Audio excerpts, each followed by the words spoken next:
Hello ladies and gentlemen, we're continuing with the series Ask Me Anything. You guys have sent in questions on the YamatoCannon Discord. You've sent in questions on the mother flipping subreddit, our YamatoCannon. Let's get to it.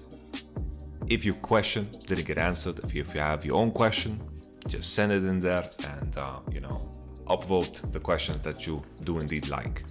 So it'll make the process of choosing and eliminating much easier.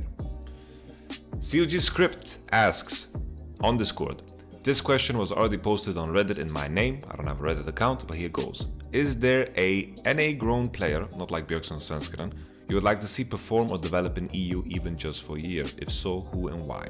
So the first natural response is of course DoubleLift. The amount of skill and the level that DoubleLift has managed to maintain in a region that is quite weak in comparison to like the other regions in terms of what practice you're having, the solo queue practice. Keeping such a high level for DoubleLift is definitely super impressive. I think he's won the most amount of trophies as well. Sure, his international resume is not the craziest. He had the MSI final last year, but I don't think that necessarily falls onto him. I think a lot of the shortcomings of the teams that he's been on have been in regards to his teammates, at least when it comes to recent times. I know there was dilution, I know there was situations where he definitely threw the game, but this is bound to happen with anyone. And the reason why I think, DoubleLift going to EU, he would practice against better AD carries. The AD carry pool over here in Europe is crazy strong right now, and I think that would definitely help him. Just bring in KoJJ and DoubleLift at the same time, and I think they would level up immensely, and all of a sudden, maybe you could see DoubleLift being better than a Reckless Ilisang or something like this, right? Just because of the level of the practice. Gooby on Discord asks, can you describe how effective watching your own replay is, giving an example of the improvement progress? And so, how do you stop making the mistake, or is it simply by repetition you remove the mistake? Well, it can be very effective, right? Sometimes, especially in League, some mistakes is just about some set things clicking, right? I think usually what it comes down to is developing a thought process, developing your thought process and adding more and more variables to it. More variables meaning like, let's say in the beginning, your entry level of laning is very simple. You focus on CS. So you focus on CS, you look at the CS you missed, you look at the CS that you got, and you look from there. And then the next level is you add the variable of how is your position in the lane in terms of you laning against your opponent. That's another variable, right? How much can you punish and hurt the enemy as much as possible? Then maybe the next level is how you manage the wave. And then when you begin to add levels and you begin to add things to your thought process, that is when the improvement happens, right? There are some mistakes that are plain and obvious, that are strictly like mechanical, that you can improve on, and just pointing them out they will get better through repetition. But there are some mistakes that is just about the right thing needs to click in your mind in order for you to be like, oh, okay, I just need to think about this constantly. I need to think about the wave. I need to think about my enemy, right? So there's a variety in differences of mistakes, and there's also a difference in speed, because sometimes one simple sentence can already make you climb a lot of divisions, right? For example, keep locking in the same champion over and over. That's gonna make you climb immensely, right? And then there are some things that are a bit more complex that will take time and a lot of mistakes in order for them to happen. And the best example is, for example, are the mistakes that happen in terms of our own mental. Meaning, let's say you get upset in the game, you get tilted. That's a mistake that is very difficult to remove right away. It's all about just recognizing your own patterns. It's about building good habits and removing bad habits. And some take time, some take less time. Adam on Discord asks, can we please have an analytical response to the question, would you rather fight 100 duck-sized horses or a horse-sized duck? So, I think ducks, they are fairly aggressive. I think horses, considering their size, I would imagine they can still create a decent amount of power, enough to hurt you. Ducks also vary a lot in size. If we assume this is the largest, the largest duck in shape of a horse, and also the largest horse in size of a duck, I would also imagine that the horses would weigh as much as a duck would weigh in this comparison, and I imagine that the duck also weighs as much as a horse would. That's why I would just stay away from the horse-sized duck, because I think strictly in a 1v1 situation it's very hard to outmatch, and I'm not in a position where I have collected any weapons or anything. Like I cannot really reason with a horse-sized duck. It is very plausible that he one-shots me with just snapping my neck off, with his beak. And I think one of the duck-sized horses, there's a lot of things that I can do to outmaneuver them. They can't fly, they can't jump too high. I can use like the high ground, and then I just punt them one by one. I just punt them one by one. It's like King of the Hill, and I just. And I think with enough time, I'll be like out of range. I'll keep kiting them, and all will be good. Oxalis615 asks a very interesting question. How would you coach a Clash team? What would you focus on if you had a band of random rank players ranging from bronze to diamond? Well, I think it is all about finding the easiest way to victory. Meaning, you need to find a pathway to victory, and usually where I start with lower level players is usually you just draft like heavy engaged compositions. If the player that has the highest rank, you put him on the champion that requires the most amount of responsibility in terms of mechanics, and all the others you just give them champions that are honestly just press R and be decent.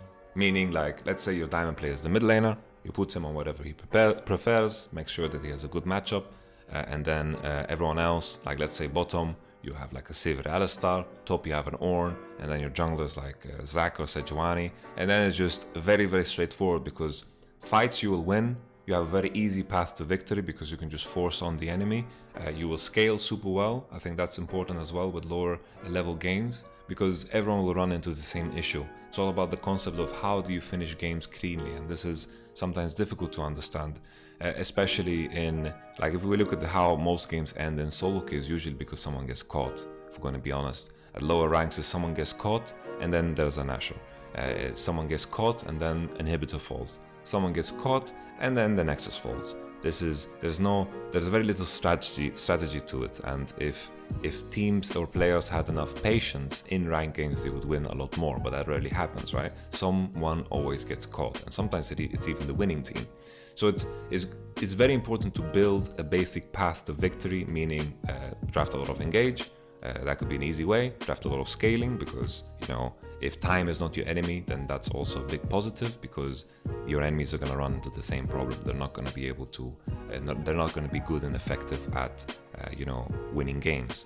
And then it's all about just making sure you get caught as little as possible. Play a simple 4-1. Let your diamond player be the one going onto side. Your next question was, how would you distribute random rank players to roles like support, given that you only had one bronze, silver, gold, plat, diamond player? So bronze is support, diamond player is mid laner, platinum is jungler, gold is AD carry, and silver is top. Support, just put him on Braum duty, Alistar duty, Leona duty. It's hard to fail, it's very hard to fail. Silver, top lane, put him on Ornn duty, Maokai duty, very similar to the support role. Gold, AD carry, it doesn't require that much game knowledge to play AD carry, and you're going to put him on some R duty anyway, some Sivir, some Ashe, some Varus, and that's going to be good too. Platinum, the jungler, it's good to have a platinum jungler because he can just listen to the diamond player, because you guys are going to play only 2v2 mids and then win the game. I hope that makes sense. NL Simshady asks, thoughts on anime? Well, I'm not a weeb, but I don't mind anime. I think it's cool that you have an avenue to really put fantasy onto the screen, and I think there's some limitations that you can do with actors and CGI and so forth. I think anime is a good place for fantasy. Tin Pole asks on Discord, it is publicly known you read biographies and respect coaches from other sports.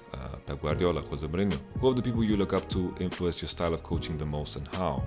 The person that, or the coach that impacted my coaching the most, I would say Carlo Ancelotti. Carlo Ancelotti, the information I got from Horo in regards to Coma and how he does things on the strategic aspect and the strategic side. So I would say these two ballers. Yeah. Salanov asks, most promising rookie? I would say Comp. I'm pretty hyped for Comp. I think he can do well. I don't know how well they will work together in bot lane.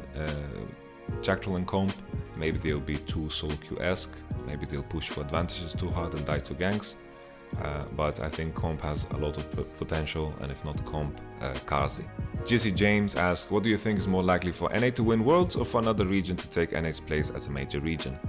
Honestly, NA's place as a major region because the player base is dwindling and the viewership is also dwindling. I don't know how the Monday Night League is going to change things, but there are some up-and-coming regions that have tremendous player bases. So I think NA to win Worlds is just not in my imagination. That could be an anime, as we mentioned before, you know, with the fantasy. Rune asks, not league related, but what are your top 5 favorite movies? Very difficult. I love me some Scorsese, Tarantino, and some Christopher Nolan. Top 5, you know, probably wrong, but I would put like Baby Driver, Pulp Fiction, I would put Inception, I would put Lord of the Rings series, and then the Dark Knight series, and then I would put Joker, and then I would put what else? Wolf of Wall Street, The Departed, Snatch, and then I would put, you know, you get my point, you know, it's impossible. Ulex12 asks a very interesting question. If you have to pick what is the most important thing to improve your climb outside of your in-game skills, what would it be? I'm thinking about things like being well rested, mental stability, etc.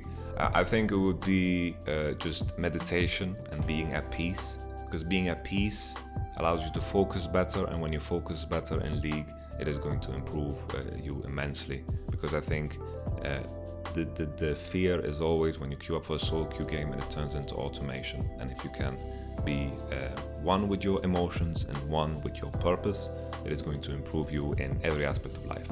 Original asks, best bot lane? Prey Gorilla, Deft Mata or Bang Wolf? Deft Mata for sure. Davik asks, I saw you started doing reviews from LPL games, that's great, I like them, can we expect reviews from LEC, LCK and LCS also, and if yes, which league will you cover the most? LEC will probably be the most natural league to cover the most, but yes, LCK, LCS, all the big games are going to cover them, that is my plan indeed. Trinity Core asks, what do you think about the scandal that happened in Griffin team lately which started during Worlds? Do you think that ruined also the performance of the team in the tournament, or they would have played the same?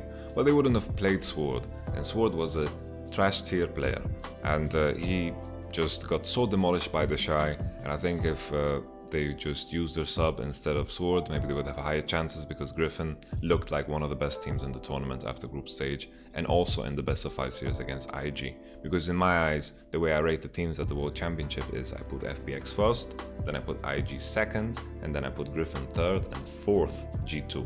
And I think it's just a question of the bracket and some of the things that occurred. So yeah, sucks. Nelios1 asks, thoughts on Omnistone?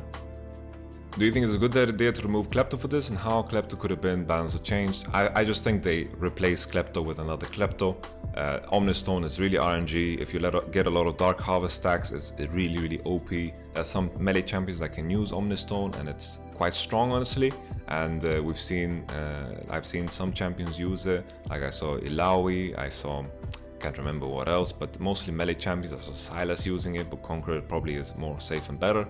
The RNG base of the fact that if you get Dark Harvest stacks and it applying to everything else, I think that's the danger of it, and just what's the point of having an RNG thing in the game anyway? So just if you remove Klepto, don't bring any other RNG into the picture. What's the point? What's the point, Riot Games? What's the point?